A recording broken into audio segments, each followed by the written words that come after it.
evening, Minister of Housing and Water warns no new squatting areas will be recognized. The opposition leader declared he is open to collaborating with the government if certain conditions are agreed upon. Canu seized guns, ammo and drugs in Correntyne, Berbice. In the region, Hurricane Ian shuts down Cuba's power grid, and internationally, U.S. storm, many ordered to leave Florida homes as Hurricane Ian nears. Welcome to another broadcast of Channel 2's Headline News Updates. I am Berbice. Thank you for joining us. Two reporters were placed on $200,000 bail each for attempting to extort money from a businessman when they appeared at the Cove and John Magistrates Court on Tuesday, September 27, 2022. 49-year-old Alex Wayne of Huntley Village, Maikuni, East Coast, Demerara, and 41-year-old Marlon Gary Eliezer of the Silver Street, Newtown, Georgetown, appeared before Magistrate Fabio Azor, where the charges were read to them. The men pleaded not guilty to both charges. The first charge states that between August 27th and September 23rd, 2022, at Lozignan, East Coast, Demerara, they conspired together with other persons to commit defamatory libel against Afraz Mohammed with intent to extort the sum of $150,000 from him.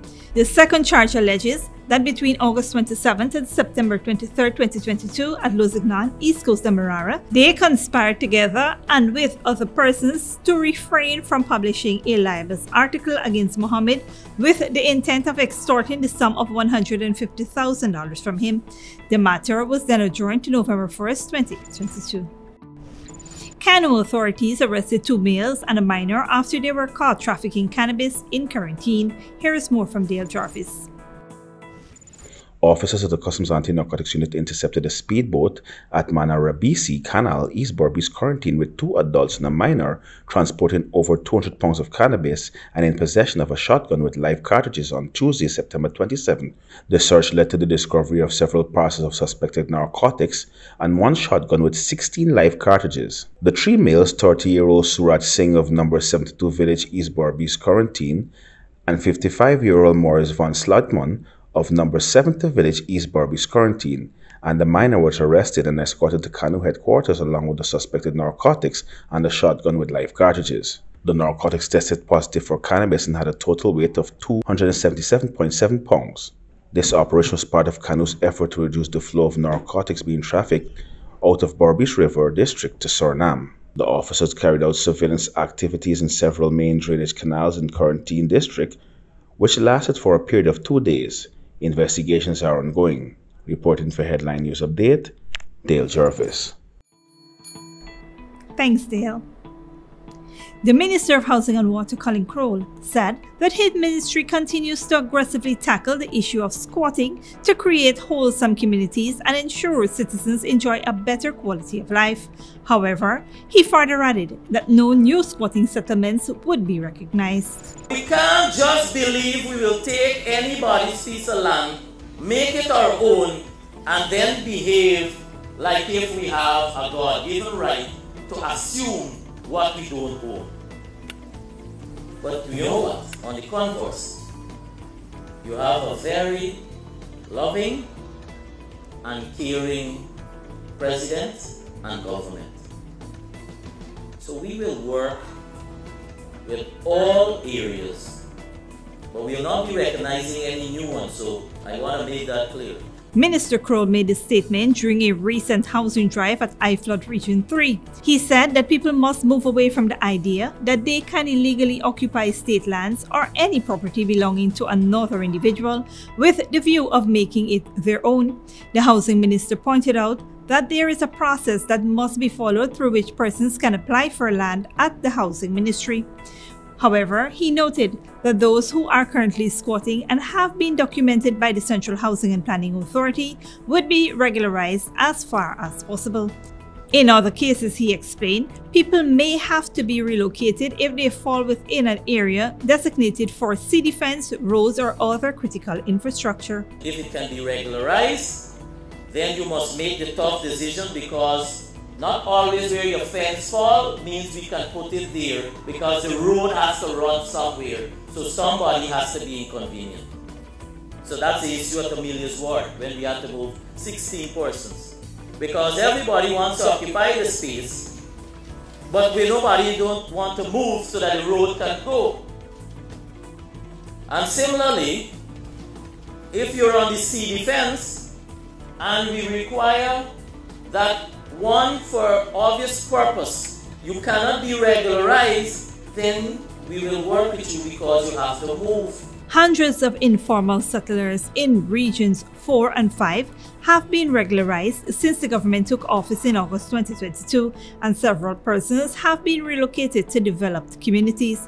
The minister highlighted that the ministry has now focused its attention to Region 3, where 45 squatter settlements were found. Many of these will be recognized and go through the regularization process. The minister added that the government has an aggressive housing program that caters to the housing needs of all citizens, and therefore there is absolutely no need for squatting. Stick around after the break. Opposition leader declared he is open to collaborating with the government if certain conditions are agreed upon, and government plans to utilize the current oil production period to invest in long-term growth.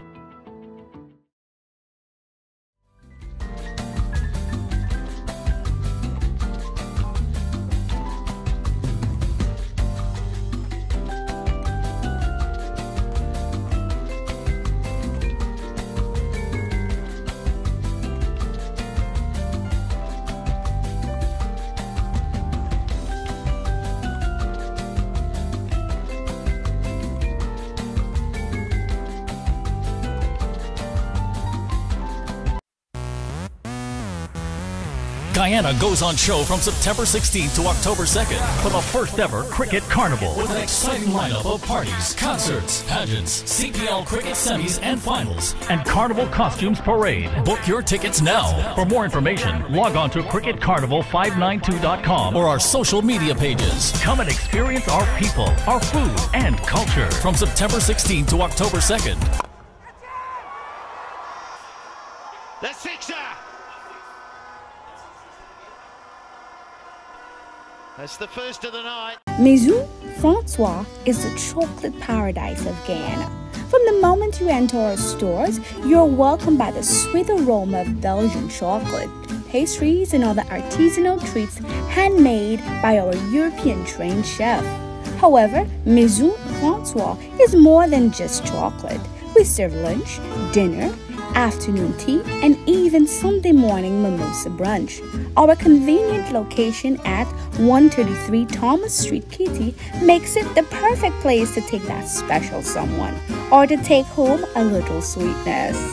Treat yourself with the taste of Paris in the heart of Georgetown. Only at Maison Francois. Good girl forget things.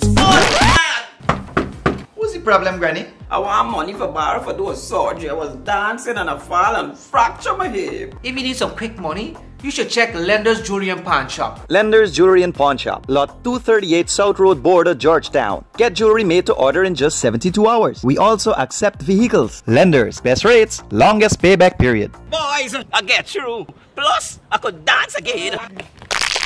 Lender's Jewelry and Pawn Shop. Sooner or later you will have another power failure. Are you prepared for the next blackout? Some essential equipment such as security cameras, lights, internet, gate motors, and water pumps may stop working. How can you prevent the next blackout? InverterTech has an affordable solution for you. A strong UPS system which uses the latest inverter and solar battery technology to prevent blackout. We smartly calculate your average power demand so you don't spend more than you need to. Call 223-2233 for more information. When you need money and you gotta get it fast, Creative Jewelry and Pawn Shop is the place for that confidential transaction in a quiet and secure location. You'll get the highest value per pennyweight for your gold and also enjoy the lowest interest rates and longest payback period too. Yes, for that instant transaction to solve a pressing financial problem. That Creative Jewelry and Pawn Shop, 46 Boyle Place, that's between the Ministry of Housing on Brick Dam and White Castle Fish Shop, be your first and only choice. Creative Jewelry and Pawn Shop, safe and sound, solid and secure, always there for you.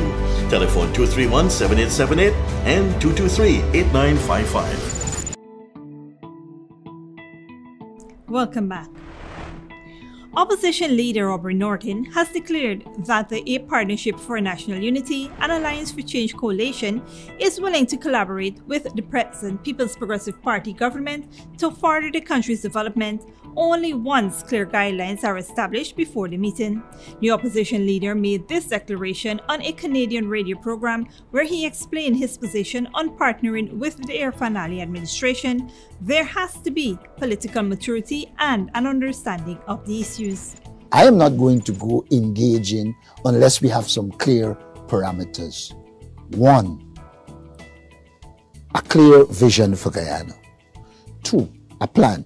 And in that plan, we must agree on the things that all of us want to see. For instance, I do not believe in Guyana that projects over a certain amount of money, the decision should be made only by the incumbent government. And on obtaining government, one of the things I will do, and I've said this publicly, is for us to sit and decide the major projects should have some amount of consensus so that when the government changes, you can continue. In presenting his point, the opposition leader stated that refusal to consult on large-scale projects would almost certainly result in a similar outcome to the Amelia Falls hydroelectric project. Right now, we are talking about a pipeline in which there hasn't been enough discussions, there hasn't been agreement, and therefore, without proper feasibility study and discussion on it, it's likely to end up the same way Amelia Falls end up. I hope not.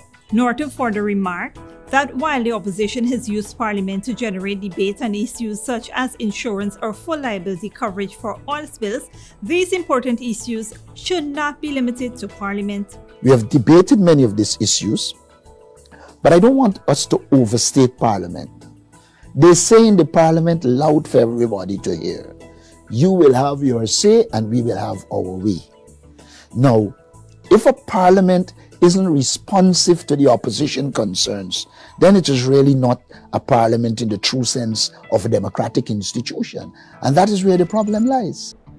The government of Guyana will be utilizing the current oil production period to invest in areas that are necessary to ensure long-term growth and well-being for all Guyanese while putting measures in place to reduce dependency on oil.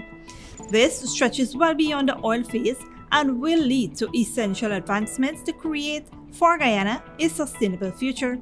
These were the words uttered by the Senior Minister in the Office of the President with responsibility for finance, Dr. Ashley Singh, when speaking to members of the diaspora at the Guyana Consulate in Toronto, Canada, where he delivered the keynote address at the Canada-Guyana Chamber of Commerce inaugural gala.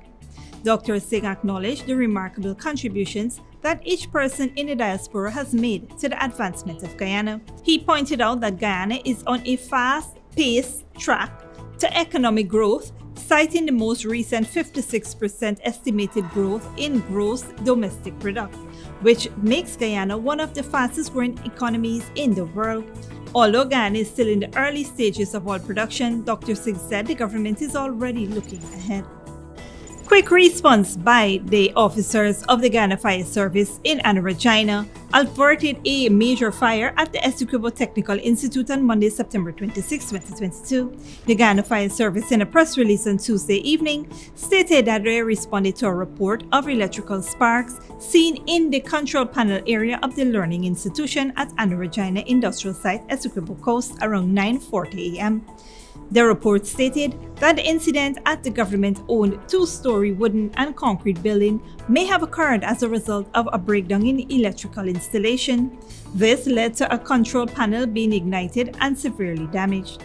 Firefighters utilized a 4.5 kg dry chemical fire extinguisher to extinguish the fire and brought the situation under control.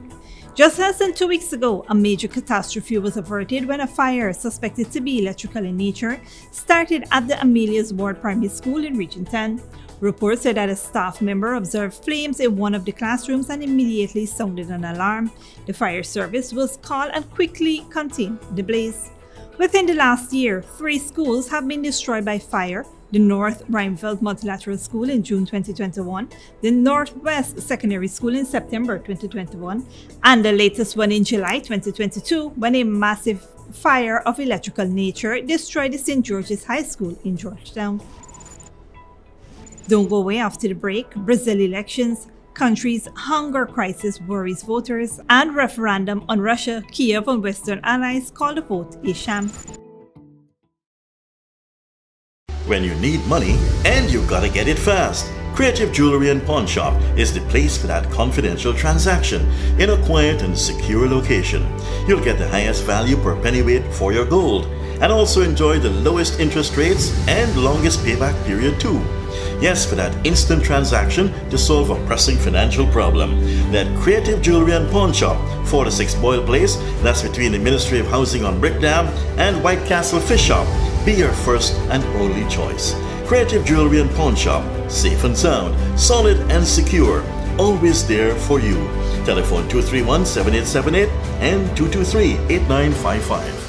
Sooner or later you will have another power failure. Are you prepared for the next blackout? Some essential equipment such as security cameras, lights, internet, gate motors, and water pumps may stop working. How can you prevent the next blackout? InverterTech has an affordable solution for you. A strong UPS system which uses the latest inverter and solar battery technology to prevent blackout. We smartly calculate your average power demand so you don't spend more than you need to. Call 223-2233 for more information. Maison Francois is the chocolate paradise of Guyana. From the moment you enter our stores, you're welcomed by the sweet aroma of Belgian chocolate, pastries, and other artisanal treats handmade by our European-trained chef. However, Maison Francois is more than just chocolate. We serve lunch, dinner, afternoon tea, and even Sunday morning mimosa brunch. Our convenient location at 133 Thomas Street, Kitty, makes it the perfect place to take that special someone or to take home a little sweetness. Treat yourself with the taste of Paris in the heart of Georgetown. Only at Maison Francois. Good girl forget things. What's the problem, Granny? I want money for borrow for those surgery. I was dancing and I fall and fracture my hip. If you need some quick money, you should check Lender's Jewelry and Pawn Shop. Lender's Jewelry and Pawn Shop, Lot 238 South Road Border, Georgetown. Get jewelry made to order in just 72 hours. We also accept vehicles. Lenders, best rates, longest payback period. Boys, I get through. Plus, I could dance again. Lender's Jewelry and Pawn Shop. Hey yo, GT Massive, this is Double M. All I hear me out right now is all about the Marshall Super Concert October 1st. Right here is cricket, is carnival, is soca in Guyana. Hey, ha!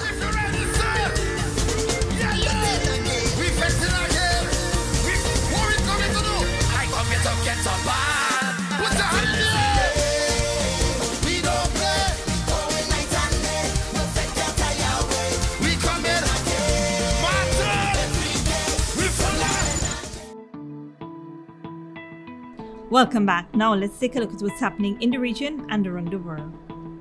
Cuba was completely without power after Hurricane Ian plummeted the western end of the island, its government has announced. The electrical system is experiencing total collapse, officials said, after one of the main power plants could not be brought back online. 2 people were reported dead and buildings were destroyed nationwide. The Category 3 hurricane, packed wind speeds up to 195 kilometers per hour, is now bearing down on Florida. In South America, some of Brazil's poorest communities want the next president who gets elected on Sunday to help them escape poverty. More than 33 million people are going hungry. Many blame successive governments for cutting back on social programs. Al Jazeera's Lucia Newman reports. Fisherman Ivanildo do Amor Divino has worked most of his adult life here. 4 years ago, we visited Vergel do Largo, a shanty town on the shores of the Mundau Lagoon. Day and night, the men dove for a tiny mussel-like shellfish called sururu, while the women and children toiled to extract the seafood inside. They barely eked out a living. But now, even that's gone. Ivanildo wants us to see that floods earlier this year destroyed the livelihood of more than 1,200 families.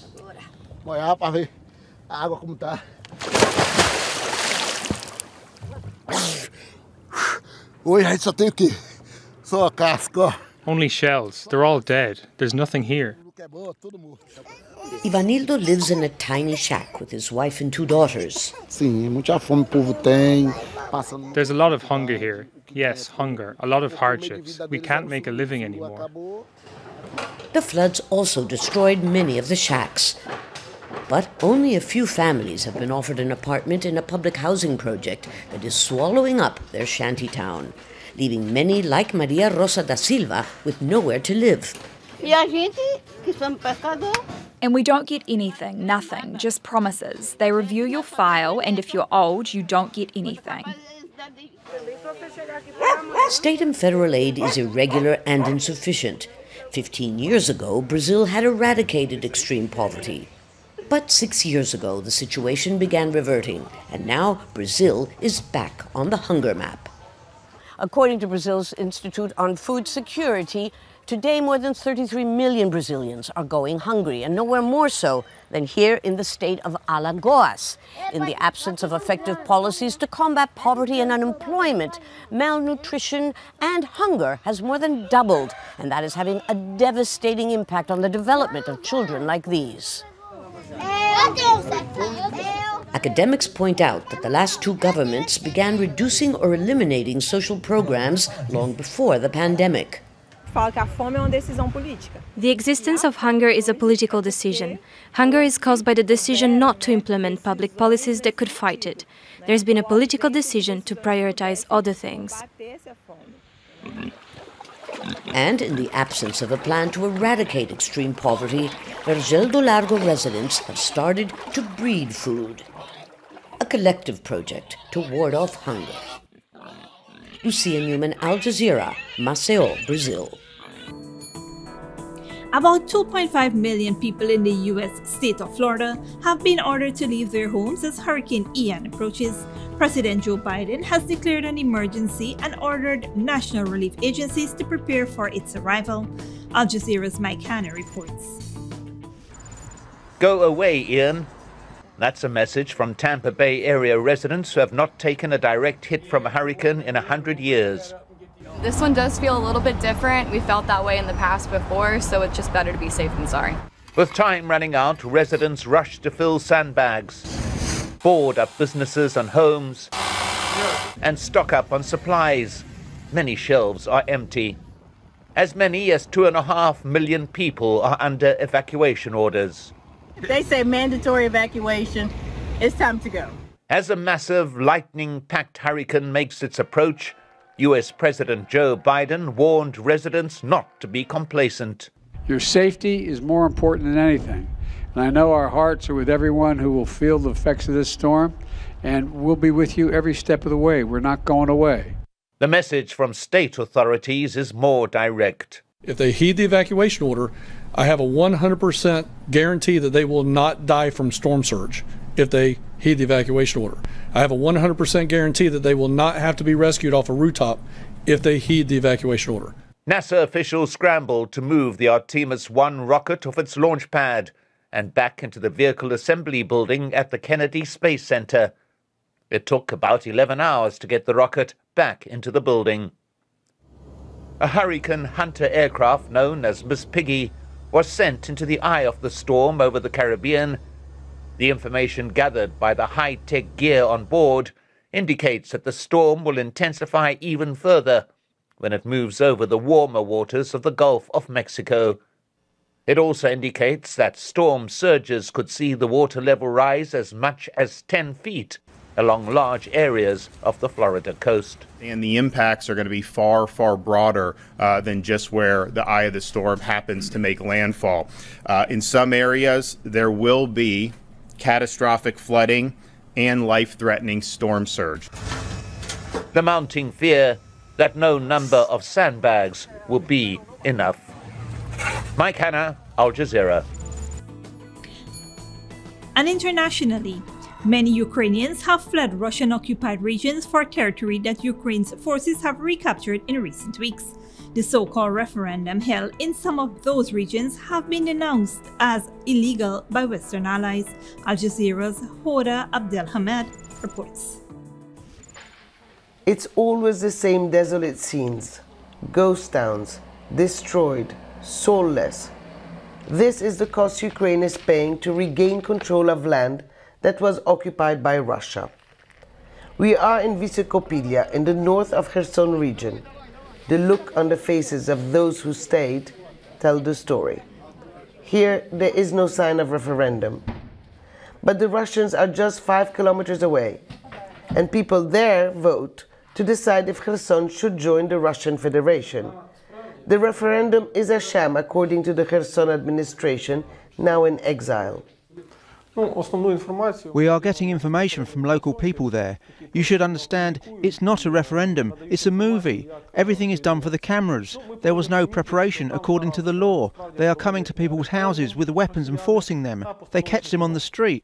Zhana voted with her feet by escaping to the Ukrainian side. She won't show her face because some of her relatives are still in the Russian-held part of Kherson. She's worried about what could happen in the days to come. It's very difficult for us to speak to people who are living in areas under Russian occupation, and from here it is impossible to reach those areas. So we asked Andrei if he could call his mother, who is still in Kherson, and tell us what is happening there. About 200,000 people have been displaced by the war since it started 7 months ago. Andrei is one of them. My father died 3 years ago, but when soldiers came to visit my mum, they were looking for her and my dad to vote. There are some people who voted for Russia, but not in big numbers. Many others have fled regions where the referendum has taken place over the past 5 days. Mariana had stayed in Russian-controlled part of Zaporizhia for 7 months. She says being forced to vote was the last straw. But for her sister Vasilena, this is a bittersweet moment. It angers me. All your life you grow up with people, you work with them, you live next to them, and then all of a sudden they embrace the colours of Russia, and they are happy and smiling that they are part of Russia. And while the international community has declared the referendum illegal, Ukrainians fear that the vote will mean even more war and more devastation before they regain control of their country. Hoda Abdelhamid, Al Jazeera in southern Ukraine. And that is it for today's regional and international news. Here now is your 3-day weather forecast.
And that is all for this edition of Channel 2's Headline News Updates. Tune in on Thursday at 7 p.m. for another episode. Be sure to subscribe, like and follow us on Facebook and YouTube. Until then, please take care of yourself and each other.